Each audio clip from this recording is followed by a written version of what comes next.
আমাদের বাগানে নতুন কিছু হলে আপনাদেরকে দেখাই। আজও একটা দারুণ জিনিস আপনাদেরকে দেখাবো। আমার কাছে তো একেবারেই নতুন, সঙ্গে আমাদের বাগানেও প্রথমবারের জন্য হয়েছে। দেখে বলুন তো এগুলো কি? এগুলো হলো চেরি টমেটো। আর এই গাছগুলো আমাদের বাগানে প্রথমবারের জন্য হয়েছে। দুটো রঙের হয়েছে, একটা একেবারে টকটকে লাল আর একটা হলুদ। দেখলেই না মন ভরে যায়, এত সুন্দর দেখতে।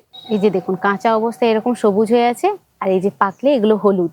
কিরকম থোকায় থোকায় হয়ে আছে দেখুন, এই যে পেছনেরটাই ধরেছে দেখুন, এটা বেশ সুন্দর, ছোট ছোট থোকায় থোকায় ঝুলে আছে, দেখতে অপূর্ব লাগছে। আর এটা দেখুন লাল, এটা তো একেবারে চেরি ফল।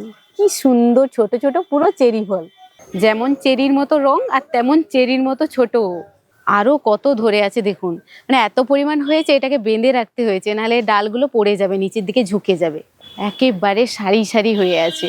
এগুলো যখন পাকবে না, পুরো গাছটা কি ভালো লাগবে দেখতে। দুটোর রং পাশাপাশি দেখুন।